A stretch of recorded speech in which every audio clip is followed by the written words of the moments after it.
Tom Cruise is one of the most bankable stars in Hollywood, but there's one mission that's impossible even for him, beating a little dog from planet Turo at the box office. Here's a whole weird story. In the early 2000s, Tom Cruise was on top of the world. He was fresh off two critically acclaimed movies, Magnolia and Eyes Wide Shut, and Mission Impossible 2 was just debuting in theaters. And while it's often deemed the worst Mission Impossible film, it still solidified him as an action star. Even less conventional projects like 2001's Vanilla Sky still grossed over $200 million worldwide, largely thanks to Tom's association with them. By any metric imaginable, 2002's Minority Report was going to be a massive hit. Sci-fi action was Cruise's bread and butter, and with Steven Spielberg directing, what could go wrong? In fairness, it did do pretty well in theaters, but even the precogs couldn't foretell that a little Disney animated film was going to rain on that parade. Unlike Cruise, Disney wasn't exactly at the top of its game in the early 2000s. The 1980s and early 90s are largely seen as the Disney Renaissance. It had been in sort of a rough patch in the decades after Snow White and the Seven Dwarfs, but towards the end of the 20th century, the studio hit its stride again. It produced hit after money-printing hit beloved animated films like The Little Mermaid, Beauty and the Beast, and The Lion King. But just as soon as that wave of success came, it started to flounder again.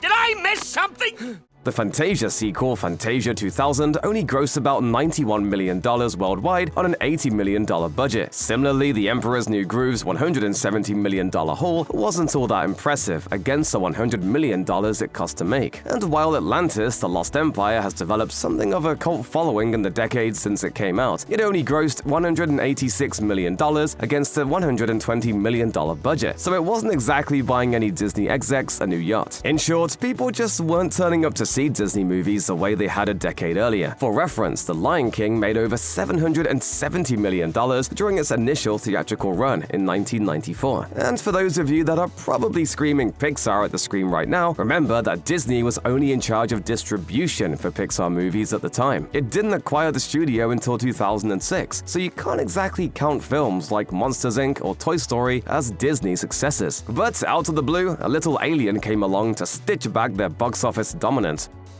On June 21, 2002, audiences had a choice to make. They could go see Lilo and Stitch, an animated Disney film about an alien who crashes on Earth and forms a family with two Hawaiian girls. Or they could go see Minority Report, a sci-fi action flick set in a world where law enforcement can see into the future and stop crimes before they're committed. It seems like a PG-13 action movie starring Cruise would have been the definitive winner at the box office that week, and it did beat out Lilo and Stitch by a few $100,000 when it opened. But if Minority Report won the battle, Lilo and Stitch definitely won the war.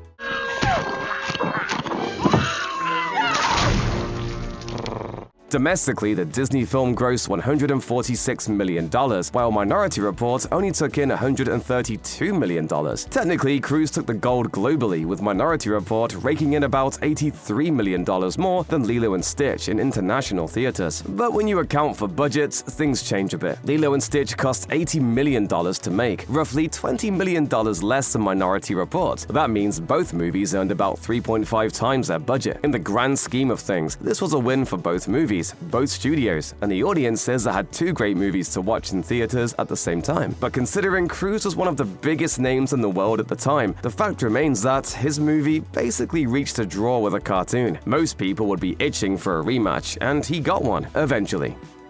Lilo and Stitch wound up being one of the biggest hits Disney had seen in years, and the company didn't waste time capitalizing on their fuzzy new friend.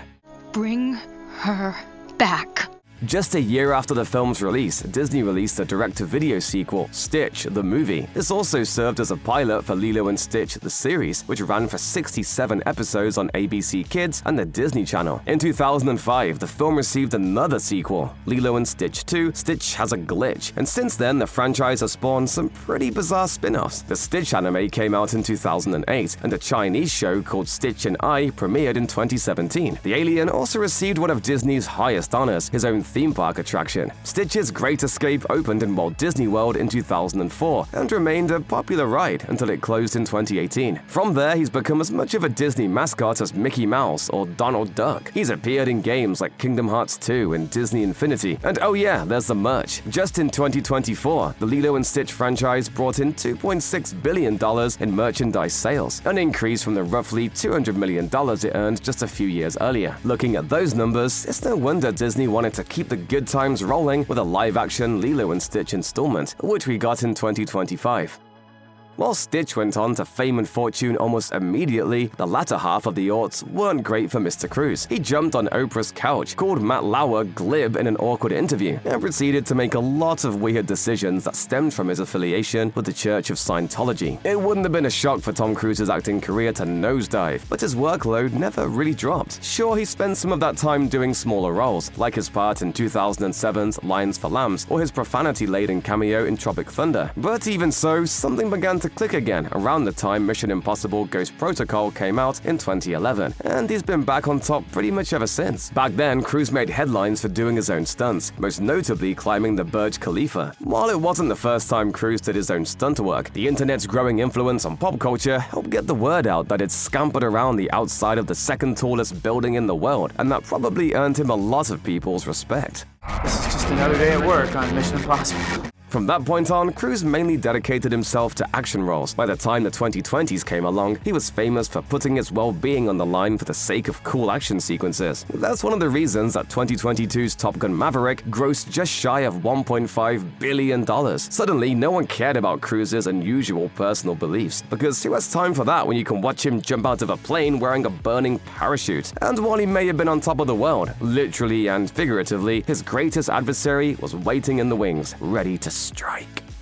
But while Cruise was climbing higher and higher, Disney's live-action remakes were starting to nosedive. For a while, those movies were working well for Disney. Aladdin and The Lion King each made over $1 billion globally in 2019. But 2020 brought the COVID-19 lockdowns, and most movie theaters had to temporarily close their doors. Disney tried to continue releasing projects that were already in the pipeline, sending Mulan and Pinocchio straight to Disney+. But even after theatrical runs came back again, the response to his live-action remakes was a far cry from 2019's results. 2023's live-action The Little Mermaid brought in $569 million worldwide against a reported $240 million budget. And while 2024's Mufasa earned a respectable $722 million at the box office, that's still less than half of The Lion King's $1.6 billion gross from 5 years earlier. Then came 2025's Snow White, which was arguably the biggest box office bomb of Disney's live-action efforts. It barely grossed over $200 million worldwide, repeatedly needed reshoots, and was buried in controversies. It seems that people were finally done spending their hard-earned money on unnecessary versions of animated classics. But the world was about to learn an important lesson: never bet against Stitch.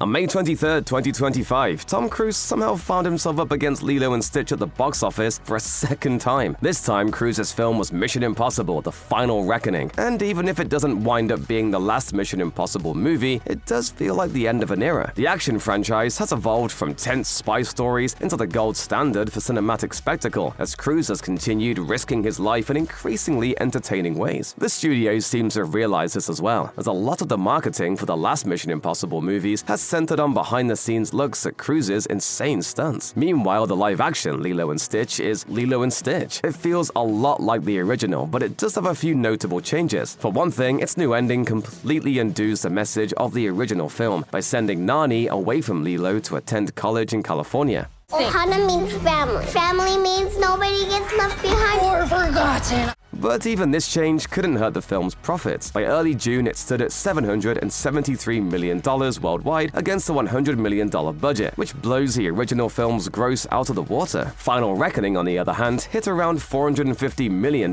in the same timeframe. And while that may sound pretty solid, remember that its budget was reported to be $400 million, so that's barely making a profit. But even if it had cost less to make, Cruise would still probably be hitting his head against the table in frustration that little blue alien foiled his opening weekend yet again. In short, unlike the previous showdown, there was no debate about each film's box office performance this year. Lilo and Stitch won.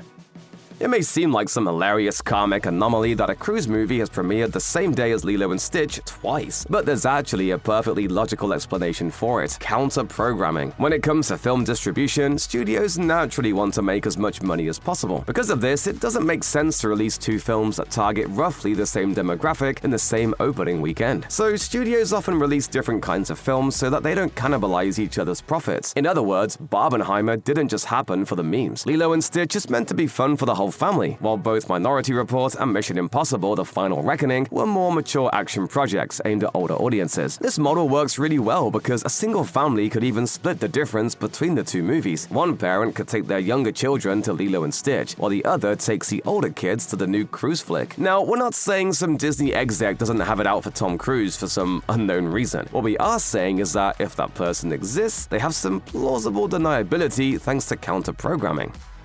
I need you to trust me. One last time.